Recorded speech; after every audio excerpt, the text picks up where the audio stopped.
Boom, we are live. Ladies and gentlemen, boys and girls, welcome to the Nolan Hawkeye Anthony YouTube channel. I thank all of you for being here, wherever you may be. And of course, however you may be listening. This is, of course, the game preview for the Iowa versus Michigan Big Ten championship game. Can't believe it's finally here. The season goes by like that. And, definitely two different paths for both of these teams. Iowa, definitely from my perspective as an Iowa Hawkeye fan, this season has been filled with a ton of anxiety, tons of close games, last second victories, as we saw against Nebraska. And of course, Michigan has had more of a smooth sailing path to the Big Ten championship game, which definitely speaks to their strength as a team. We'll be diving into the team stats. I'll give you my game prediction and overview, keys to the game at the end of the video. Be sure to like, comment, share, subscribe. You guys know the drill. Let's get this channel up to 2,000 subs. If you guys want to donate to the channel, you absolutely can by clicking the donation button on this video or finding my donation links in the description. Without further ado, let's get into this. So before diving into Iowa and Michigan, the overview that is these two teams and their regular season performances, I did want to spend a little bit of time talking about the Iowa Hawkeyes. Of late, there has been this surge, and we always see this. This always happens. This is classic Iowa Hawkeye fan base, where and I constantly discuss the two polarities of the consistently loyal side of the fan base, no matter what, can never question, can never have any critique of the Iowa Hawkeye football program. And I think this exists with any FBS program, and those who overreact, emotionalize certain situations regarding the football program. And we're at a situation now where Iowa has won 10 games, and we're seeing fans come out and say, well, they're trying to rationalize it. They're trying to rationalize the poor Iowa Hawkeye offensive performance this season by saying things like, well, the Iowa Hawkeye football program should be very proud of themselves for winning as many games as they did.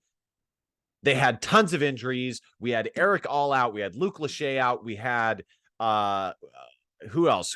Cade McNamara out. On defense, we have Cooper DeJean, aka Cooper DeJean, now out, which there definitely is some truth to that.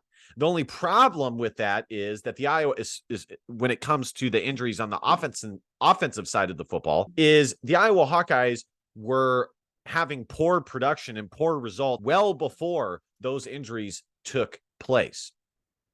So the bottom line is this Iowa Hawkeye football team has won in spite of the offense, not because, and there is no room for rationalization when it comes to this Iowa offense. The Iowa Hawkeyes, I found this stat listening to Carricker's Chronicles, a former Nebraska Cornhusker football player who has a YouTube channel. I'd love to chat with him if I could sometime in the future. But he gave a stat in his post-game video for the Iowa versus Nebraska football game. Iowa is the first, and I've given a similar stat, not as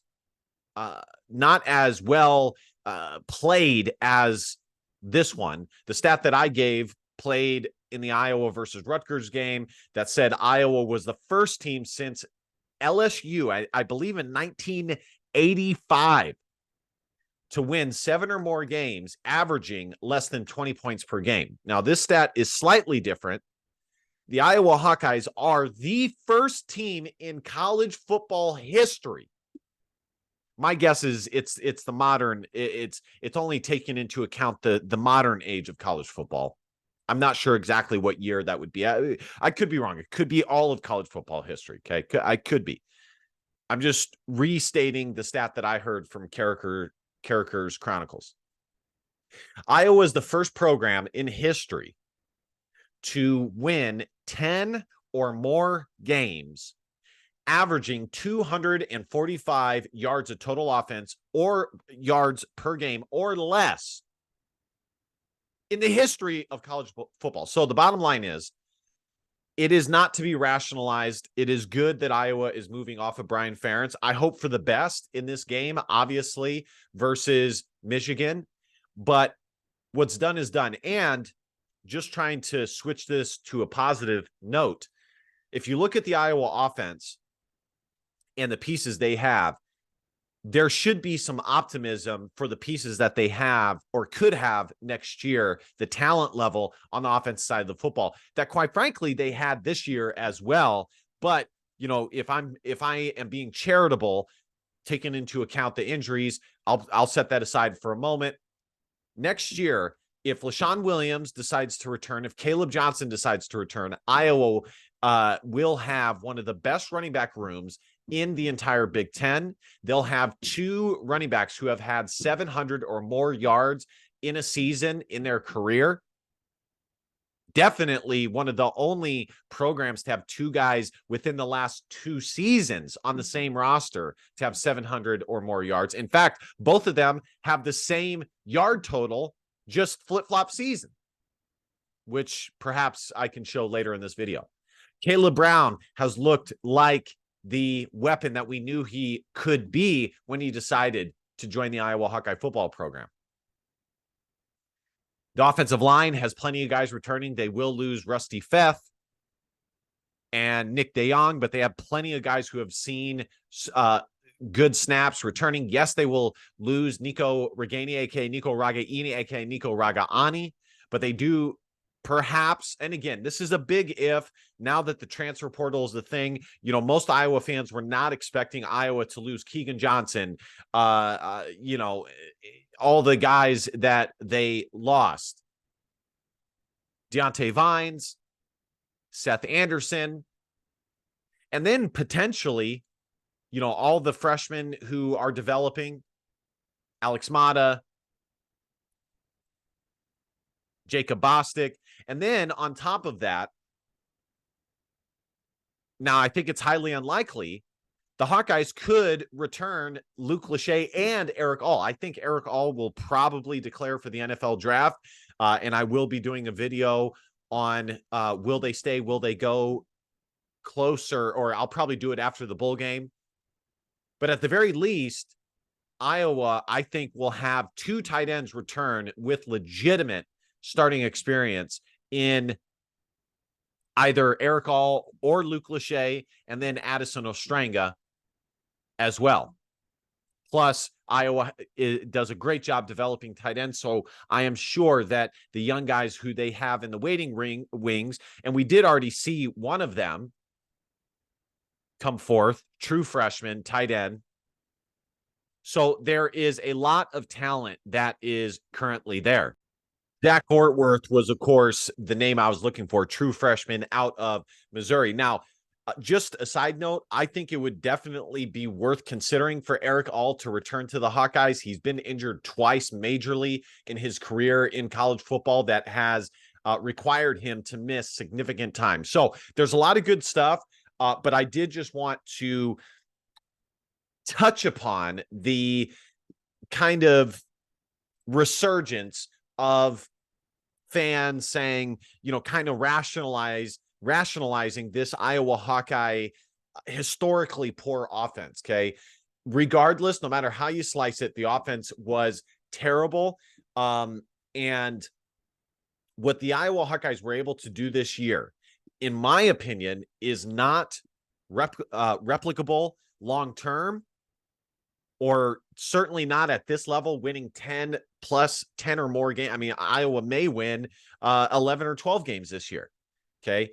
I don't think it's replicable long-term, and definitely something needs to change. And to me, it's not, I've said this a billion times, it's not too much to ask for, considering most fans that are more on my side of things just want an average offense. That's it. You know, especially when you would be able to pair it with a historically good defensive coordinator. All right, guys, let's dive in to the team stats. That's enough on the Iowa Hawkeye focused stuff here. I do want to get the Michigan fans who will be watching this video involved. The game will be televised on Fox, 5 p.m., 12-2. The over and under in this game, or the betting line, is Michigan as a 22-point favorite. The over under in this game looks to be 38.5. Let me see if I can amplify this a little bit. It is 35.5. And so basically what that is telling me that the bettors in Vegas are saying is that while the Iowa defense is really good and they'll be able to hold Michigan at bay for at least some of the game, Iowa's offense will not be able to score. And, you know, on that note, I don't think Caleb Brown is going to be good to go in this game. This is who was out against Nebraska. Deontay Craig did end up playing. I don't believe Logan Jones did end up playing for the Iowa Hawkeyes. In fact, I'm positive that was not the case because Tyler Ellsbury was the one seeing the most snaps at center. It's good that he's gotten some game experience. Hopefully he can take that into next year at guard. You know, Logan Jones has not taken the step forward that Tyler Linderbaum did, but I think he's moving in the right direction at center. Deontay Vines, TJ Hall, Reese Osgood, Zach Tweet, Bo Stevens, Luke Lachey considered out. And what out means is that they could come back this year, that it's not a season-ending injury. So Luke Lachey might be good to return for the bowl game if he chooses to do so. It would be nice for Iowa to get Deontay Vines back against Michigan, considering that Caleb Brown will likely be out. One of the pictures that I saw him in what looked like a cast. Now, the picture was not super clear, okay, and it was his arm wrapped around. It was hard to see if it was like a full-blown cast or more of like a sprain cast that is, you know, adjustable. So, you know, it'd be really nice to get Deontay Vines back because at this point in time, without Caleb Brown, it is very, very limited on the wide receiver side of things when it comes to the options for Deacon Hill to throw to. One note on Caleb Brown, he did have a dropped touchdown pass rather against Nebraska at the end of the second quarter, but I have not been more right. I was spot on with him. I said that the Iowa Hawkeyes would wait until the end of the year to have him see significant snaps. And then not just that, not only would he see an uptick in snaps, but he would also see himself listed after one or two games as the number one wide receiver. And that, of course, is what happened. And I got to tell you guys, aside from that drop touchdown pass, I can see why he was such a highly rated wide receiver. The guy is such a powerful runner. He's such a smooth route runner and just smooth runner in general. He's got a tremendous runner's gait. And, you know, he makes plays that you would not expect from other Iowa wide receivers. There was one screen pass in particular that was he was forced out of bounds at around the 10-yard line, setting up 1st and goal for the Iowa Hawkeyes. And I'm not sure if that was the one that ended up being a drop touchdown pass on his part, but he turned a bad pass, a bad play into something. He literally bounced off one of the Iowa offensive linemen, and due to his explosiveness as a runner, was able to turn that into a first down. The ESPN Football Power Index, I'm not sure if this is the power index. I say that every week. Whatever this is for the matchup indicator gives Michigan a 92.6% chance of winning this football game compared to Iowa's 7.4% chance. Iowa has defied computer analytics. They are ranked 38th in the ESPN Football Power Index, despite having a 16th ranked strength of record and being a 10-win football team. That ought to tell you how uncommon this is that the Hawkeyes have won 10 games with the offense that they have had. The leading statistical players for each team: J.J. McCarthy, 2,483 yards passing, 19 TDs, 4 INTs. Excellent year for him. That shows tremendous decision making. And, of course, Michigan is definitely happy to have a guy like that under center. For the Iowa Hawkeyes, Deacon Hill, 976 yards, 5 TDs to 6 INTs. Carricker's corner, Carricker commented that Deacon Hill looks like a defensive end playing quarterback, and he knows because he was a defensive end that played quarterback in high school, which I thought was pretty funny. It's true. I mean, he is a big guy. That's why he got the player comp of Ben Roethlisberger coming out of high school. Rushing yards, Blake Corum, 976 yards rushing, 22 touchdowns. Incredible. The 22 touchdowns he has, that is just astonishingly good. LaShawn Williams, 779 yards rushing, only 1 TD. Receiving yards, R. Wilson, 648 yards, 11 TDs. Eric All is still the leading receiver for the Iowa Hawkeyes with 299 yards and 3 TDs. The next leading receiver for Iowa is Nico Reganey at 200 and some change. Perhaps I can show that real quick just to show you guys where Iowa's receivers are at. Here's the rest of the team stats for the Iowa Hawkeyes. Caleb Johnson, 415 yards. Literally, Caleb Johnson had 779 yards last year, and then LaShawn Williams has 779 yards this year. Of course, barring injury this week in practice, LaShawn Williams will eclipse that. I would love to see him get to 1,000 yards for the season. Eric All, like I said, the aforementioned 299. Nico Reganey, 227. Seth Anderson, 150. It's astonishing to know these receiving stats when there are guys in college football who get that in 1 game or 2 games, let alone an entire football season.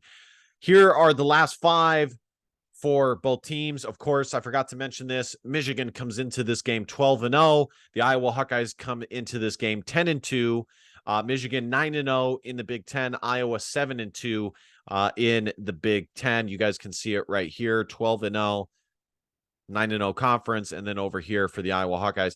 Last 5: 30-24 over Ohio State, 31-24 over Maryland, 24-15 over Penn State, 41-13 over Purdue, and 49-0 over Michigan State. I got to tell you guys, Michigan's last 3 games, really solid victories. Purdue, Michigan State, nothing to write home about, but Maryland is 7-5. I have them as a tier 2 team in my power rankings, or my tier ranking list. Ohio State, while it was at home, 30-24 victory over them. They also, going back to Maryland, they defeated them on the road, and they defeated Penn State on the road 24-15. So really impressive last couple of wins for the Wolverines. For the Iowa Hawkeyes, 13-10 over Nebraska, 15-13 over Illinois, 22-0 over Rutgers, 10-7 over Northwestern, and then the crazy loss that was to Minnesota, 12-10, which now looks even worse. And I still hold fast to what I said in the post game of that video, which is the Iowa Hawkeyes have nobody to blame but themselves.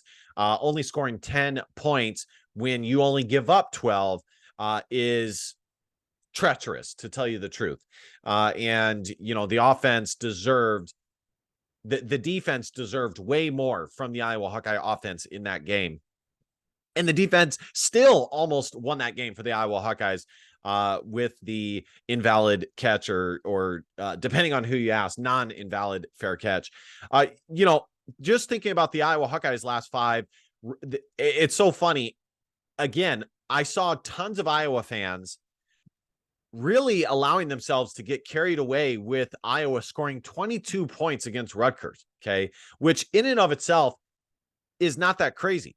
Michigan has done that each of their last 5 games. If you look at the previous 5 games, even the lowest point total against Penn State is still more than the highest point total for Iowa in their last 5 games. offensively. And I said that Iowa's offense was going to come back down to earth. I wish it wasn't true. And of course it did against Illinois, who had a average defense at best, and then scored 13 points. It could have been more against Nebraska. Definitely could have been more, but it wasn't. And that's that. The game is going to be 38 degrees. Indianapolis, like I said, the line up here, it says it's 22. Down here, it says it's 23. Over and under 35.5. ESPN bet, according to ESPN bet. But again, this one has it at 22. So perhaps things have changed on one side, one way or the other. If I had to guess, I'd say that this one is probably the more accurate one. We'll look at the depth chart. The only difference for the Iowa Hawkeyes, I would say, is perhaps center with Logan Jones out. But Kirk Ferentz said that he had a chance to go against Nebraska. Ultimately, he didn't. So hopefully another week really aids him. And Caleb Brown, which I don't think he's going to be available versus Michigan. If you guys want to pause to look at Michigan's depth chart, you guys absolutely can. That was the offense. Now this is the defense. You guys can pause it. And this is the special teams. All right, let's take a look here. So per Iowa Radio, wide receiver Deontay Vines has a good chance to return next week for the Big Ten title game. Sideline reporter Rob Brooks indicates Logan Jones, available today, will wait for Indy to return. So there you guys have it. Let's take a look at the team stats. Scoring defense. This game will feature two of the best defenses in the country. Michigan only giving up, they are number one in the country, only giving up 10.25 points per game. Iowa is giving up 12.17. They are fourth in the country in scoring defense. The next, we'll look at scoring offense and see where both these teams come in. Michigan comes in at 13. They averaged 37.6 points per game. I believe that's double what the Iowa Hawkeyes average. I believe that's double, folks. Iowa is 121st in the country, averaging 18 points per game. 18 plus 18 would be 36. So I believe that is double. Every time I see these stats, I just it still is absolutely astonishing as an Iowa fan to see where this Iowa Hawkeye, the new lows that this Iowa team can get to. Yeah, it's double, 37.6. We'll go ahead and look at total defense next, see where both of these teams clock in at. Again, this is going to feature two of the best defenses in the entire country, not just the Big Ten, the entire country. Michigan, second in total defense, giving up 246.8 yards per game. They are first or second in almost every major defensive statistical category. Iowa is seventh, 279.9. Now, one note on Iowa's defense that has been absent this year, because you guys have heard me commonly say that this is one of the best, if not the best, Phil Parker defenses and defenses in the Kirk Ferentz era, which I still hold to be true. But the one thing that the Iowa Hawkeyes do not have this year that they have had in years past, you know, when you think about Josh Jackson, Desmond King, Micah Hyde, you know, you can go Riley Moss even. Well, maybe not as much Riley Moss, but Michael Ojemudia is takeaways. Now, Iowa has gotten a lot of takeaways through fumbles, but they have not gotten as many takeaways by way of interception. The leading interception takeaway individual would be Sebastian Castro. Iowa just has not had a guy that does that a ton. and they don't have multiple guys that have 2 here, 3 here, 2 more here. It's, most of their takeaways have come by way of forced fumbles. Doesn't look like Michigan is on page 1. Michigan comes in at 57th in the country in total offense, 394.5. Still not bad at all. If you're Michigan, guys, if Iowa was just 80th in the country, I would take that, let alone 57th. Iowa, of course, I already know, last in the country in total offense, 130th out of 130 college football programs, Division I college football programs. They are averaging 246.3 yards of total off. So I did want to show, since this is the Big Ten title game, I did want to show one more stat, since I was talking about takeaways. Iowa is tied for 83rd in the country in takeaways, which again is not normal. Iowa isn't necessarily a takeaway defense as much as they're just a really well-coached defense that happens to get a lot of takeaways because of how well-coached they are. They have, it looks like 15 total takeaways, and they have forced 10 interceptions and 5 fumble recoveries that have gone to them. Michigan is even better than Iowa in that regard. They are 17th. They have 21 total takeaways, 16 INTs to 8 fumble recoveries. All right, guys, let's dive into my analysis for this game. Listen, guys, the bottom line is, if you're looking at this from the perspective of an Iowa Hawkeye fan, this is going to be a tough one. Okay, Michigan is for real. They're the real deal. I said in my Big Ten Whip Around show that I think if you were to ask a lot of Iowa fans before the Ohio State-Michigan game, and I ended up doing a poll, I don't know what the outcome is, but last time I checked, it was in favor of Ohio State just by a few votes. I think most fans would have preferred to see Michigan in the Big Ten title game as opposed to Ohio State, because there is still that bias that exists amongst Big Ten fans when it comes to Michigan and Ohio State in favor of Ohio State. But the bottom line is, Michigan is the real deal, regardless of the scandal and what you think of the scandal. They have a ton of talent. The way that they play totally fits in line with the talent they have. They're tough, they're hard-nosed, they get after it, and that's all there is to it. I believe that I disagree with most of the Iowa fan base. I believe that Iowa would actually fare better against Ohio State than Michigan. Michigan, for all the reasons that I listed, is not conducive for the Iowa Hawkeyes against them. The real reason, outside of them being tough and hard-nosed and all that good stuff, is that they don't make a ton of mistakes, and they're actually pretty good at creating mistakes from the other team. They're not elite per se, but they're still pretty good. That is why I showed the stat of the takeaways, because if this was an Iowa unit that took the ball away from opponents more often, I would be more confident about their chances in this game. But the bottom line is, it's just not the best matchup in my eyes. It's going to take a tremendous game on the part of LaShawn Williams and Caleb Johnson, especially with Caleb Brown being out. Maybe Iowa scoring a kickoff return for a touchdown or a punt return, but absent Cooper DeJean, absent Caleb Brown, it's going to be tough sledding. For Michigan, you just got to do what you do. You run the ball hard.